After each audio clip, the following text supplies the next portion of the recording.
नमस्कार दोस्तों, एक बार आप सबका फिर से बहुत बहुत स्वागत है आप सभी के अपने YouTube चैनल डियर गुरुजी पर। तो गाइस, जैसा कि आप सभी को पता है कि डेली शाम को 5 बजे, टाइमिंग याद रखो, डेली शाम को 5 बजे आप सभी के लिए यहाँ पर जीके और जीएस की जो क्लास है लाइव चलती है।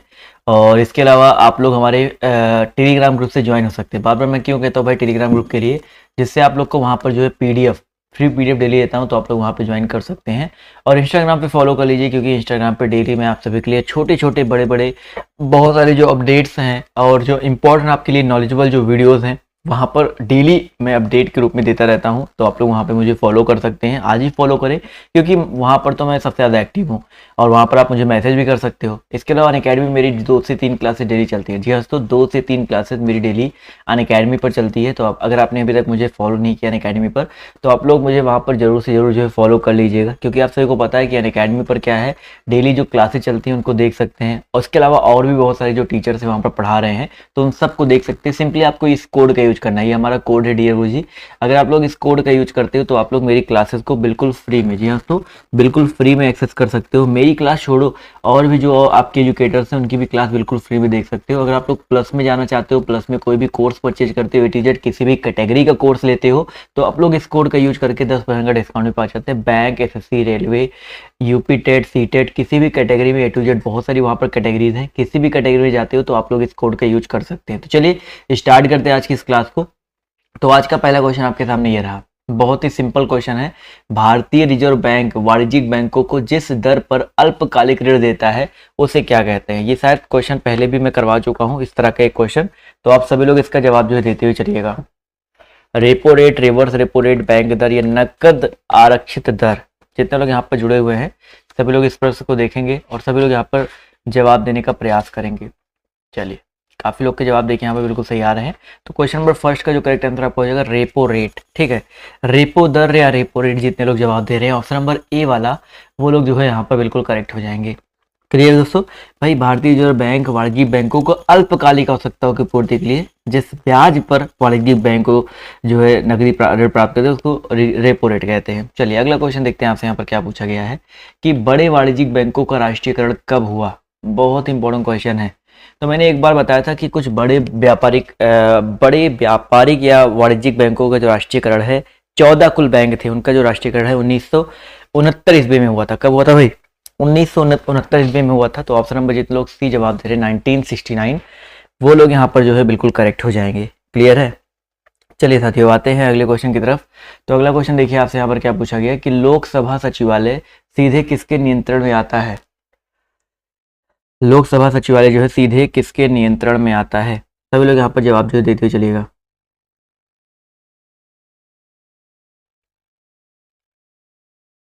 एक मिनट चाहिए और अभी जवाब देते हुए चलेगा। जवाब देखिए बिल्कुल सही आ रहा है। तो भाई लोकसभा सचिवालय जो है सीधे किसके नियंत्रण में आता है? तो दोस्तों याद रखिएगा, लोकसभा सचिवालय की अगर हम लोग बात करते हैं तो ये आपका आता है लोकसभा अध्यक्ष के नियंत्रण में। ठीक है, तो यहाँ पर जितने लोग ऑप्शन नंबर सी जवाब दे रहे हैं लोकसभा अध्यक्ष, वो लोग यहाँ पर बिल्कुल करेक्ट हो जाएंगे। अगला क्वेश्चन देखिए आपसे यहाँ पर क्या पूछा गया, निम्नलिखित में से किस एक्ट ने मुसलमानों के लिए अलग मतदाताओं यानी कि अलग सामुदायिक प्रतिरूप की पेशकश की? क्वेश्चन नंबर 4 का जो करेक्ट आंसर क्या हो जाएगा? चलिए भाई, जवाब देते हुए सभी लोग चलिएगा। तो इसका जो करेक्ट आंसर आपका क्या हो जाएगा? निम्नलिखित में से किस एक्ट ने मुसलमानों के लिए अलग मतदाताओं की पेशकश की? तो 4 नंबर क्वेश्चन का जो करेक्ट आंसर है देखिए 1909, एक्ट ऑफ जो आपका भारतीय परिषद अधिनियम 1909, जिसको हम लोग एक और नाम से जानते हैं, किसी को आइडिया है? मार्ली मिंटो सुधार। ये बेसिकली पारित किया गया था, यूके की पार्लियामेंट द्वारा पारित किया गया था। तो यहाँ पर याद रखिएगा ऑप्शन नंबर बी जितने लोग जवाब दे रहे हैं वो लोग यहाँ पर बिल्कुल करेक्ट हो जाएंगे। अगला क्वेश्चन देखिए आपसे यहाँ पर क्या पूछा गया, ध्यान से देखिएगा और सभी लोग जवाब देने का प्रयास कीजिए। चोलों के समय बृहदेश्वर मंदिर कहाँ पर स्थित है? क्वेश्चन नंबर 5 है, इसका जवाब देते हुए चलिएगा। चोलों के समय जो आपका बृहदेश्वर मंदिर है आपका कहाँ पर अवस्थित है? 5 नंबर प्रश्न है, जवाब देखिए यहाँ पर आना शुरू हो गया है। तो इसका जो करेक्ट आंसर आपका क्या हो जाएगा? चलिए भाई, काफी लोग के जवाब देखिए यहाँ पर बिल्कुल सही आ रहे हैं। तो भाई याद रखिएगा, चोलों के समय जो आपका बृहदेश्वर मंदिर है वो आपका अवस्थित है तंजावुर में। कहाँ पे भाई? तंजावुर में स्थित है। इसका निर्माण जो है प्रथम राज चोल ने करवाया था। तो यहाँ पर जितने लोग जवाब दे रहे हैं ऑप्शन नंबर सी, वो लोग यहाँ पर बिल्कुल करेक्ट हो जाएंगे। चलिए भाई, अगला क्वेश्चन देखिए आपसे यहाँ पर क्या बोला गया है। वातावरण में क्लोरोफ्लोरोकार्बन उत्सर्जन पर प्रतिबंध लगाने संबंधी प्रथम प्रोटोकॉल कहाँ बना था? चलिए भाई, 1 मिनट रुक जाइए।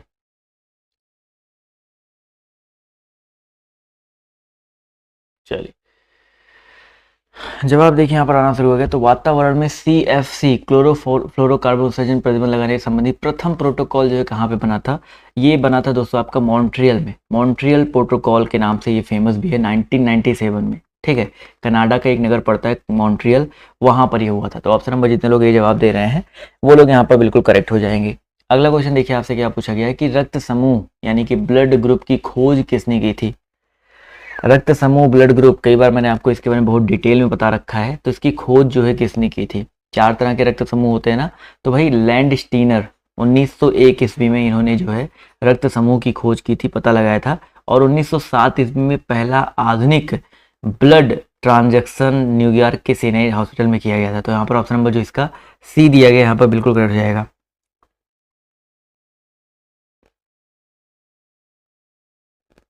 चलिए, अगला क्वेश्चन देखिए आपसे यहाँ पर क्या बोला गया है, ध्यान से देखिएगा। जो प्रोग्राम एक सिस्टम के फंक्शन को दूसरे सिस्टम पर नकल करेगा उन्हें क्या कहते हैं? जो प्रोग्राम एक सिस्टम के फंक्शन को दूसरे सिस्टम पर नकल करेगा उन्हें क्या कहते हैं? इसके बाद भी एक क्लास चलती है, आई होप उसका आइडिया आप सभी को होगा। नीचे डिस्क्रिप्शन बॉक्स चेक करेंगे तो आपको उस क्लास का लिंक देखने को मिल जाएगा। और साथ ही साथ दोस्तों आपको बताना चाहूँगा कि अगर आपने अभी तक वीडियो को लाइक नहीं किया तो क्या कर रहे हो, लाइक कर दो ना। क्वेश्चन नंबर 9 का जो करेक्ट आंसर आपका क्या हो जाएगा? Option number A emulator. तो यहाँ पर जितने लोग एम्यूलेटर जवाब दे रहे हैं वो लोग यहाँ पर देखिए, कभी कभी एम्यूलेटर क्या होता है, कभी कभी आपने देखा होगा लोग मोबाइल का जो फंक्शन है एंड्रॉयड या जो भी चीज़ है वो सिस्टम में पीसी में कुछ एप्लीकेशंस की मदद से जो यूज करते हैं उसी एप्लीकेशंस को एम्यूलेटर बोला जाता है। अगला क्वेश्चन पूछा गया है कि लौह अयस्क से लोहा विनिर्मित करने की प्रक्रिया को क्या कहते हैं?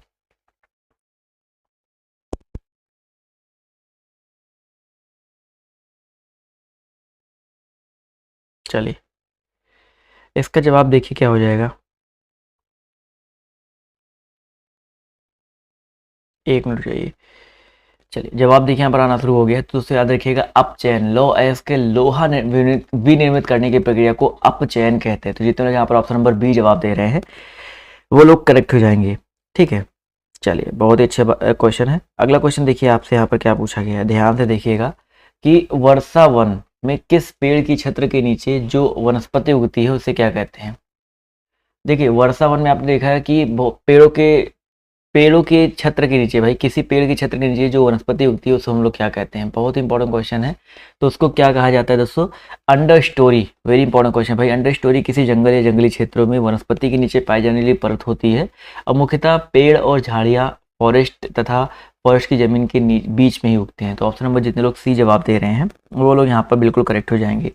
अगला क्वेश्चन पूछा गया है कि रोल इन शब्द इनमें किसमें प्रयुक्त होता है? रोल इन शब्द जो है किसमें प्रयुक्त होता है? 12 नंबर क्वेश्चन है, सभी लोग जवाब जो देते हुए चलिएगा। इसका जो करेक्ट आंसर आपका क्या हो जाएगा? जवाब देखिए बिल्कुल सही आ रहा है। तो क्वेश्चन नंबर 12 की अगर हम बात करते हैं तो याद रखिएगा ऑप्शन नंबर सी रोल इन शब्द जो है प्रयोग हॉकी खेल में किया जाता है। तो जितने लोग यहाँ पर सी जवाब दे रहे हैं वो लोग यहाँ पर बिल्कुल करेक्ट हो जाएंगे। अगला क्वेश्चन पूछा गया कि निम्नलिखित विकल्पों में से भारत का सबसे व्यस्त अंतर्राष्ट्रीय बंदरगाह कौन सा है? वेरी इंपॉर्टेंट क्वेश्चन है, सभी लोग जवाब जो है देते हुए चलिएगा। जवाब देखिए यहाँ पर आना शुरू हो गया है। तो याद रखिए दोस्तों मुंबई। मुंबई जितने लोग जवाब दे रहे हैं वो लोग यहाँ पर बिल्कुल करेक्ट हो जाएंगे। अगला क्वेश्चन देखिए आपसे यहाँ पर क्या पूछा गया है। भारत के संविधान की उद्देशिका में धर्मनिरपेक्ष शब्द कौन से संविधान से जोड़ा गया? बहुत इंपॉर्टेंट क्वेश्चन है भाई।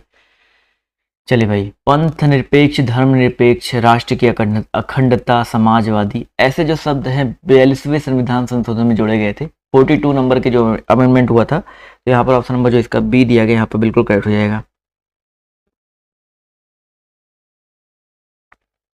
चलिए, अगला क्वेश्चन देखिए आपसे कहाँ पूछा गया है, ध्यान से देखिएगा। अगले क्वेश्चन की अगर हम बात करते हैं तो इनकलाब जिंदाबाद का नारा किसने दिया था? इनकलाब जिंदाबाद ये नारा जो है किसने दिया था? बहुत इंपॉर्टेंट और शायद आई होप सबको पता होगा, भगत सिंह का नारा था, ठीक है। इनकलाब जिंदाबाद, क्रांति की जंग हो, इसका मतलब क्या होता है भाई, क्रांति की जंग हो, इनकलाब जिंदाबाद।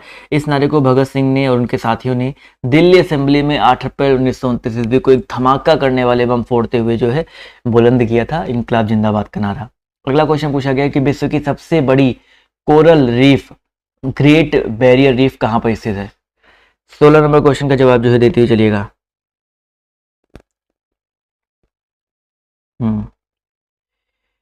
जवाब जवाब जो है यहाँ पर देखिए आना शुरू हो गया है। तो दोस्तों याद रखिएगा ऑस्ट्रेलिया, ठीक है, सबसे बड़ी coral reef, great barrier reef अगर आपके पेपर में आता है तो यहाँ पर क्वींसलैंड ऑस्ट्रेलिया में स्थित है, तो ये चीज याद रखिए। ऑस्ट्रेलिया जितने लोग जवाब जो है देते हुए चलेंगे। चलिए, बिल्कुल सही बात है, जवाब देखिए यहाँ पे बिल्कुल सही है। अगला क्वेश्चन देखिए आपसे क्या पूछा है कि मस्तिष्क में दृश्य सूचना के विकोडन और व्याख्या का संबंध किससे है। चलिए भाई जवाब जो है देते हुए चलिएगा।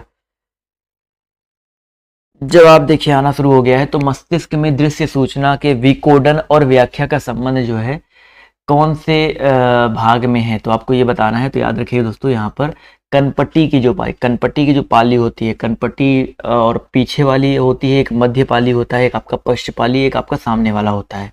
तो ये तो टोटल होते हैं। तो यहाँ पर कनपट्टी जितने लोग जवाब दे रहे हैं वो लोग यहाँ पर बिल्कुल करेक्ट हो जाएंगे।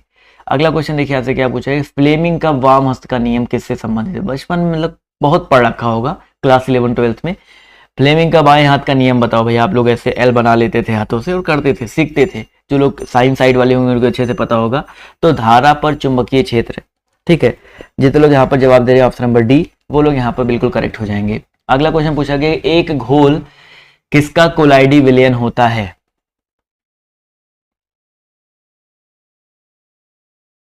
चलिए भाई जवाब देखिए यहाँ पर आना शुरू हो गया है। बिल्कुल सही बात है सर। इसका जो करेक्ट आंसर आपका क्या हो जाएगा, क्वेश्चन नंबर 19 का जो करेक्ट आंसर है आपका हो जाएगा द्रव में द्रव। एक घोल जो है किसका कोलाइडी विलयन होता है, द्रव में द्रव का होता है। तो यहाँ पर जितने लोग ऑप्शन नंबर ए जवाब दे रहे हैं वो लोग यहाँ पर बिल्कुल करेक्ट हो जाएंगे। अगला क्वेश्चन पूछा गया, निम्नलिखित में से क्या मलमज उपचार का उत्पादोपात है जिसे बायोगैस बनाने के लिए उसे अपघटित किया जाता है। चलिए भाई बहुत ही इंपॉर्टेंट क्वेश्चन है। और जवाब देखिए यहाँ पर, क्या निम्नलिखित में से क्या मल जल यानी कि उपचार का उत्पादोपात है। मल जल यानी कि मल, जो जल का मल होता है उसके उपचार के लिए कौन सा उत्पाद है जिसे बायोगैस बनाने के लिए जो है अपघटित किया जाता है। तो याद रखिए दोस्तों, गाढ़ा कीचड़, ठीक है, जिसको हम लोग इंग्लिश में बोलते हैं स्लज, SLUDGE, इसका मतलब होता है, ठीक है। ऑप्शन नंबर जो इतना लोग डी जवाब दे रहे हैं वो लोग यहाँ पर बिल्कुल करेक्ट हो जाएंगे। अगला क्वेश्चन देखिए आपसे यहाँ पर क्या बोला गया है कि ब्रिक्स न्यू डेवलपमेंट बैंक का मुख्यालय कहाँ पर है। चलिए भाई फटाफट जवाब जो देते हुए चलिएगा। ब्रिक्स न्यू डेवलपमेंट बैंक, आज मैंने आपको ब्रिक्स के बारे में सुबह पढ़ाया था। बहुत इंपॉर्टेंट क्वेश्चन, सुबह वाली क्लास में मैंने आपको पढ़ाया था।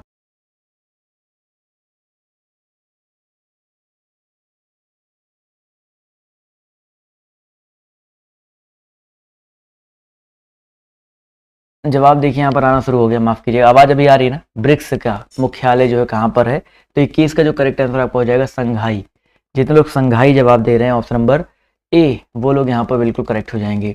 अगला क्वेश्चन पूछा है, निम्नलिखित में से कौन सा इराकी शहर टिग्रिस नदी के किनारे बसा हुआ है। टिग्रिस नदी के किनारे, बहुत इंपॉर्टेंट क्वेश्चन है, आई होप सबको पता होगा। सभी लोग जवाब जो है देते हुए चलिएगा। तो टिग्रिस नदी के किनारे जो आपका बगदाद है, ठीक है, बगदाद जितने लोग जवाब दे रहे हैं, इराक की राजधानी है और ये टिग्रिस नदी के किनारे अवस्थित है, ठीक है। तो जितने लोग यहाँ पर जवाब दे रहे हैं ऑप्शन नंबर ए, वो लोग यहाँ पर बिल्कुल कर रहे हैं, करेक्ट हो जाएंगे। अगला क्वेश्चन पूछा गया है कि मानव विकास सूचकांक कौन तैयार करता है। मानव विकास सूचकांक जो है कौन तैयार करता है। चलिए जवाब देखिए यहाँ पर आना शुरू हो गए हैं। तो बिल्कुल सही बात सर, मानव विकास सूचकांक जो आपका संयुक्त राष्ट्र विकास कार्यक्रम तैयार करता है। तो यहाँ पर ऑप्शन नंबर ए जितने लोग जवाब दे रहे हैं वो लोग यहाँ पर बिल्कुल करेक्ट हो जाएंगे। क्लियर है। चलिए साथियों आते हैं अगले क्वेश्चन की तरफ। अगला प्रश्न देखिए आपसे यहाँ पर क्या पूछा गया, ध्यान से देखिएगा। एक मिनट रुक जाइए। क्वेश्चन अगर हम बात करते हैं 24 के बारे में, तो उबेर कप जो है किस खेल से संबंधित है। उबेर कप सभी लोग को बताते हुए चलना है किस खेल से संबंधित है। जवाब देखिए यहाँ पर आना शुरू हो गया है। तो इसका जो करेक्ट आंसर आपका क्या हो जाएगा। चलिए भाई, कई बार आपको इस क्वेश्चन के बारे में बता चुका हूँ। और आज वैसे भी 23 मार्च है ना। चलो भाई अभी वो उससे याद आ गया मेरे को, 23 मार्च को क्या पड़ता है भाई, बलिदान दिवस है। ठीक है, याद रखिएगा 23 मार्च 1931 को शहीद भगत सिंह। इस क्वेश्चन को पहले कर लो, फिर मैं आपको बताता हूँ शहीद भगत सिंह के बारे में। तो 24 नंबर क्वेश्चन का जो करेक्ट आंसर आपका हो जाएगा बैडमिंटन। ठीक है, बैडमिंटन से संबंधित है, तो ये चीज़ याद रखिएगा, बहुत इंपॉर्टेंट क्वेश्चन है। तो भैया 23 मार्च है, सभी को पता है ना, शहीद भगत सिंह उनके 2 साथियों को फांसी दी गई थी इसी वजह से, तो आज बलिदान दिवस के रूप में आज मनाया जाता है। अगला क्वेश्चन भाई, प्याज में खाद्य पदार्थ किस रूप में संचयित होता है? प्याज में जो खाद्य पदार्थ है वो किस रूप में संचयित होता है?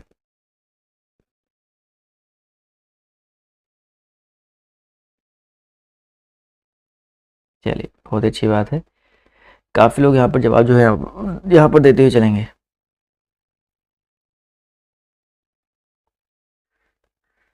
जवाब देखिए यहाँ पर आना शुरू हो गया है। तो इसका जो करेक्ट आंसर आपको हो जाएगा भाई, प्याज में खाद्य पदार्थ जो होता है दोस्तों, याद रखिएगा सेल्यूलोज के रूप में जो है संचयित होता है। तो ऑप्शन नंबर, जितने लोग जवाब दे रहे हैं ऑप्शन नंबर ए, वो लोग यहाँ पर जो है बिल्कुल करेक्ट हो जाएंगे। चलिए अगला क्वेश्चन देखिए, आपसे यहाँ पर क्या पूछा गया है, लाभ का नव प्रवर्तन सिद्धांत जो है किसने प्रतिपादित किया था? लाभ का नव प्रवर्तन सिद्धांत, बहुत इंपॉर्टेंट क्वेश्चन है। तो भैया याद रखिएगा 26 का जो करेक्ट आंसर आपका हो जाएगा सुम्पीटर। ठीक है, लाभ का नव प्रवर्तन सिद्धांत जो है किसने? सुम्पीटर ने प्रतिपादित किया था। अगला क्वेश्चन देखिए, आपसे क्या पूछा गया, पृथ्वी के वातावरण में सबसे ज्यादा पाया जाने वाला तत्व कौन सा है? पृथ्वी के वातावरण में सबसे ज्यादा पाया जाने वाला तत्व जो है आपका कौन सा है? क्वेश्चन नंबर 27 है, जवाब देखिए यहाँ पर आना शुरू हो गया है। तो 27 का जो करेक्ट आंसर आपका क्या हो जाएगा? 27 की अगर हम बात करते हैं तो इसका जो सही उत्तर है आपका हो जाएगा नाइट्रोजन। ठीक है, पृथ्वी के वातावरण में सबसे ज्यादा पाया जाने वाला तत्व आपका नाइट्रोजन है। अगला क्वेश्चन पूछा गया है कि वह प्रथम भारतीय कौन थे जो ब्रिटिश हाउस ऑफ कॉमन्स के सदस्य चुने गए? वह प्रथम भारतीय कौन थे जो ब्रिटिश हाउस ऑफ कॉमन्स के सदस्य जो आपके चुने गए थे? तो जितने लोग यहाँ पर ऑप्शन नंबर जवाब दे रहे हैं भाई साहब, बी, Dadabhai Naoroji, grand old man of India के नाम से भी इनको जाना जाता है, कई बार इनके बारे में आपको बता चुका हूँ। तो ये जो है पहले भारतीय थे। ठीक है, चलिए अगला क्वेश्चन देखिए, आपसे यहाँ पर क्या पूछा गया है, मोहम्मद बिन तुगलक ने अपनी राजधानी कहाँ से कहाँ बदली थी? वेरी इंपॉर्टेंट क्वेश्चन है, इसका जवाब जो है देते हुए चलिएगा। मोहम्मद बिन तुगलक ने अपनी राजधानी जो है कहाँ से कहाँ पे बदली थी? तो क्वेश्चन नंबर 29 है, जवाब देखिए बिल्कुल सही आ रहा है, दिल्ली से देवगिरी। ठीक है, मोहम्मद बिन तुगलक ने दिल्ली से देवगिरी, और उसका नाम देवगिरी का नाम क्या कर दिया था भाई? दौलताबाद कर दिया था। ठीक है, तो दिल्ली से दौलताबाद कह सकते हैं। तो यहाँ पर ऑप्शन नंबर जो इसका सी दिया गया करेक्ट हो जाएगा। चलिए भाई अगला क्वेश्चन देखिए, आपसे यहाँ पर क्या बोला गया है, ध्यान से देखिएगा, किस राजवंश के शासनकाल में चीन की ग्रेट वॉल का निर्माण हुआ?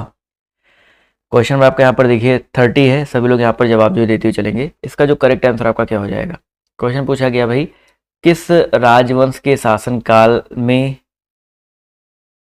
चीन की ग्रेट वॉल का जो है निर्माण हुआ था? वेरी इंपॉर्टेंट क्वेश्चन है। तो क्वेश्चन नंबर 30 का जो करेक्ट आंसर आपका हो जाएगा चिन। इसको याद रखिएगा, चिन राजवंश के शासनकाल में चीन की ग्रेट वॉल का जो निर्माण है आपका हुआ था। तो ऑप्शन नंबर जो इसका डी दिया गया यहाँ पर बिल्कुल करेक्ट हो जाएगा। चलिए अगला क्वेश्चन देखिए, आपसे यहाँ पर क्या पूछा गया, ध्यान से। अब चीन की बात करते हैं तो चीन के प्रथम सम्राट की अगर हम बात करते हैं तो चीन राजवंश था और इसके प्रथम सम्राट थे क्वेन सी हुआंग। क्वेन सी हुआंग करके थे, तो उन्होंने जो बेसिकली सी हुआंग करके थे, उन्होंने जो है इसका निर्माण करवाया था। अगला क्वेश्चन पूछा गया, पथरीले रेगिस्तानों में एक दिशा में लगातार चलने वाली हवाएं क्या बनाती हैं? सभी लोग बताते हुए चलिएगा। क्वेश्चन नंबर 31 का जो करेक्ट आंसर आपका क्या हो जाएगा? 31 है, सभी लोग जवाब जो है देते हुए चलिएगा। 31 है, जवाब देखिए यहाँ पर आना शुरू हो गया है, तो यारडोंग। तो ऑप्शन नंबर जितने लोग सी जवाब दे रहे हैं यारडोंग, वो लोग यहाँ पर जो है बिल्कुल करेक्ट हो जाएंगे। चलिए भाई अगला क्वेश्चन देखिए, आपसे क्या पूछा गया है, स्पाइगमो मैनोमीटर जो है निम्नलिखित में से किसमें रक्तदाब को मापता है? पता है, सिराओं, आंखों, धमनियों या श्लेष्मक? सभी लोग इसका जवाब जो देते हुए चलेंगे। क्वेश्चन नंबर 32 का जो करेक्ट आंसर आपका क्या हो जाएगा? तो 32 की अगर हम बात करते हैं तो यहाँ पर धमनियों में। ठीक है, जितने लोग धमनी जवाब दे रहे हैं ऑप्शन नंबर बी, वो लोग यहाँ पर जो है बिल्कुल करेक्ट हो जाएंगे। अगला क्वेश्चन देखिए, आपसे यहाँ पर क्या पूछा गया, ध्यान से देखिएगा। चलिए बहुत ही अच्छी बात है, काफी लोग के जवाब देखिए यहाँ पर बिल्कुल सही आ रहे हैं। तो इसका जो करेक्ट आंसर आपका क्या हो जाएगा? बिल्कुल सही जवाब आ रहा है सर। इसकी अगर हम बात करते हैं तो इसका जो करेक्ट आंसर आपका क्या हो सकता है? तो 32 हो गया। 33 की बात करते हैं तो एक्स किरणों का उत्सर्जन प्रतिकूल प्रभाव क्या है? ये बहुत इंपॉर्टेंट क्वेश्चन है। एक्स किरणों के उत्सर्जन का प्रतिकूल प्रभाव जो आपका क्या है? सभी लोग इसका जवाब जो देते हुए चलेंगे। इसका जो करेक्ट आंसर आपका क्या हो जाएगा?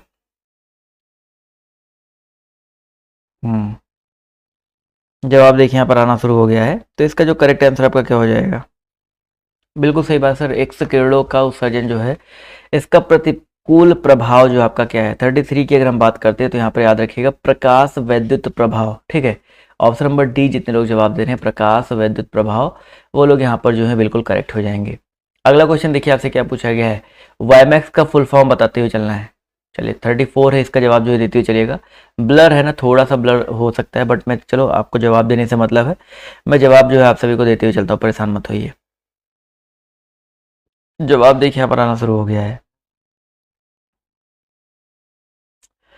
बिल्कुल सही बात है, 34 की अगर हम बात करते हैं तो 34 का जो करेक्ट आंसर आपका हो जाएगा option number C, world wide interoperability for microwave access. ठीक है, तो यहाँ पर ऑप्शन नंबर जितने लोग जवाब दे रहे हैं सी, वो लोग यहाँ पर बिल्कुल करेक्ट हो जाएंगे। अगला क्वेश्चन देखते हैं आपसे यहाँ पर क्या पूछा गया है कि भारत में निम्नलिखित में से किस देश में चाबहार बंदरगाह बना रहा है। भारत निम्नलिखित में से किस देश में चाबहार बंदरगाह जो है बना रहा है। 35 है इसका जो करेक्ट आंसर आपका क्या हो जाएगा? सभी लोग जवाब जो है देते हुए चलिएगा। तो ईरान याद रखिएगा, जितने लोग यहाँ पर ईरान जवाब दे रहे हैं ऑप्शन नंबर सी, वो लोग यहाँ पर बिल्कुल करेक्ट हो जाएंगे। वेरी इंपॉर्टेंट क्वेश्चन है, इसको नोट डाउन कर लीजिएगा। अगला क्वेश्चन भाई, विवेकानंद शिला स्मारक कहाँ पे स्थित है? विवेकानंद शिला स्मारक कहाँ पे स्थित है? चलिए भाई जवाब देखिए यहाँ पर आना शुरू हो गया। तो भाई विवेकानंद शिला स्मारक जो है कहाँ पर अवस्थित है? तो यहाँ पर जो करेक्ट आंसर आपका क्या हो जाएगा? ऑप्शन नंबर डी हो जाएगा, कन्याकुमारी। बहुत कम लोग के जवाब देखिए यहाँ पर आ रहे हैं, कन्याकुमारी यहाँ पर जो है बिल्कुल करेक्ट हो जाएगा। चलिए भाई अगला क्वेश्चन देखिए आपसे यहाँ पर क्या पूछा गया, ध्यान से देखिएगा और सभी लोग जवाब देने का प्रयास कीजिएगा। बहुत आसान क्वेश्चन है, सबको पता होगा। स्वराज्य मेरा जन्मसिद्ध अधिकार है, और ये कथन जो है किसने कहा था, और मैं इसे लेकर के रहूंगा। सभी लोग यहाँ पर जवाब जो है देते हुए चलिएगा। इसका जो करेक्ट आंसर आपका क्या हो जाएगा? चलिए भाई जवाब देखिए यहाँ पर आना शुरू हो गया है। तो इस प्रश्न की अगर हम बात करते हैं इसके उत्तर की, तो सभी लोग यहाँ पर जवाब जो देने का प्रयास करिए, क्या हो जाएगा? चलिए भाई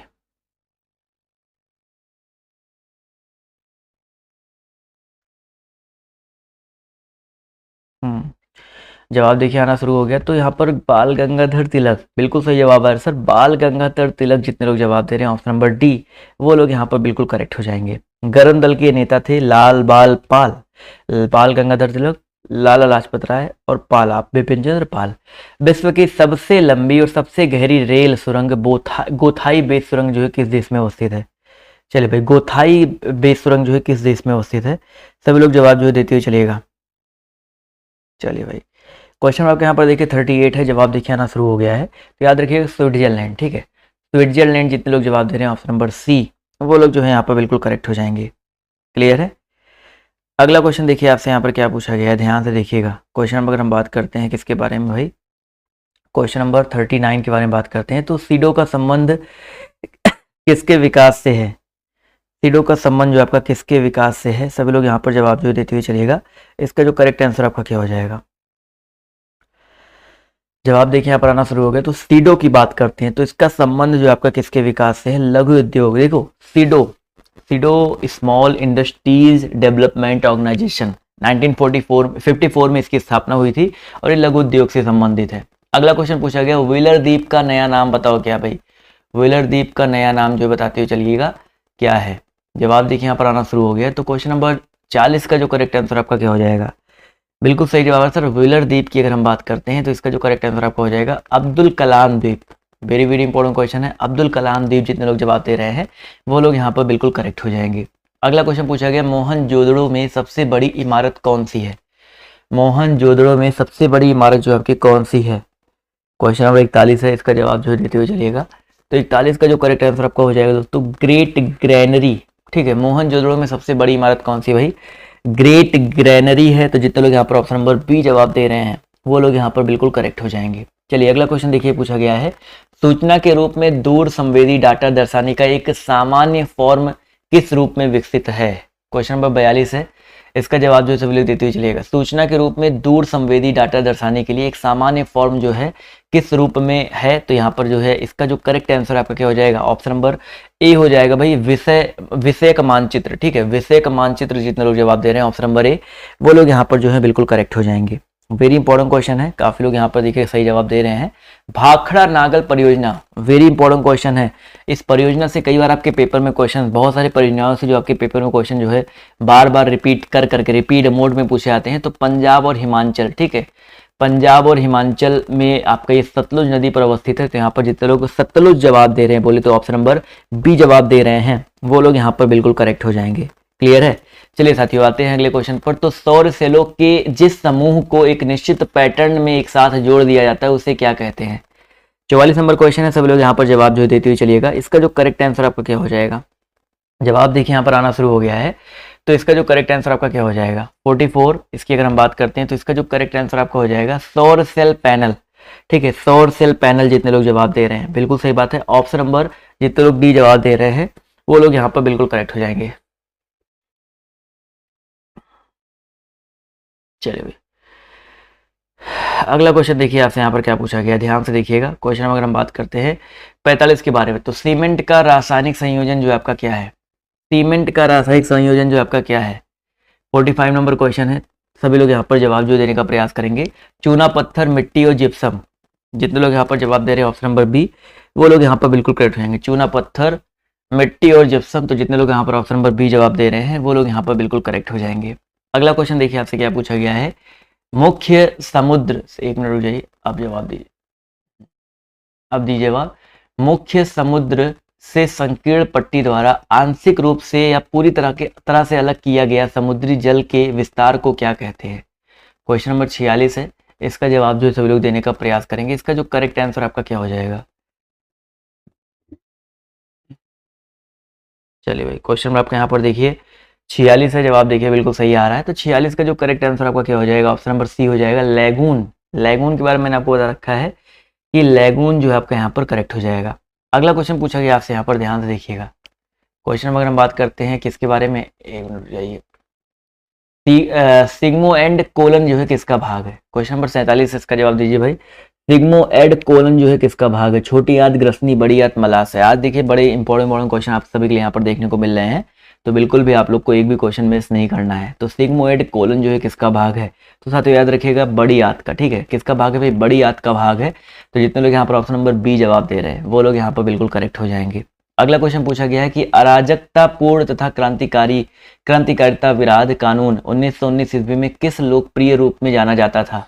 48 का जो करेक्ट आंसर आपका क्या हो जाएगा, चलिए भाई 48 है, जवाब देखिए आना शुरू हो गया है। तो याद रखिए दोस्तों यहाँ पर रॉलेट एक्ट 1919 बोल दिया गया ना, तो 1919 में रॉलेट एक्ट लागू किया गया था और इसके अनुसार किसी भी संदेहास्पद व्यक्ति को जो बिना मुकदमा चलाए जो है गिरफ्तार किया जा सकता है, परंतु उसके विरुद्ध कोई ना कोई अपील, ना कोई दलील, ना कोई वकील जो है किया जा सकता है। मतलब सोच सकते हैं कि आप मतलब कि किस तरह का ये कानून था। ऑप्शन नंबर जितने लोग ए जवाब दे रहे हैं वो लोग यहाँ पर बिल्कुल करेक्ट हो जाएंगे।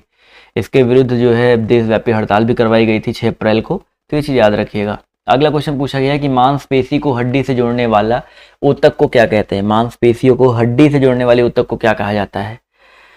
सभी लोग यहाँ पर जवाब जो देते हुए चलिएगा। इसका जो करेक्ट आंसर आपका क्या हो जाएगा, जवाब देखिए यहाँ पर आना शुरू हो गया है। तो भैया याद रखिएगा इसका जो करेक्ट आंसर आपका क्या हो सकता है। सभी लोग यहाँ पर जवाब जो है देने का प्रयास करेंगे और काफ़ी लोग के जवाब देखिए यहाँ पर बिल्कुल सही आ रहे हैं।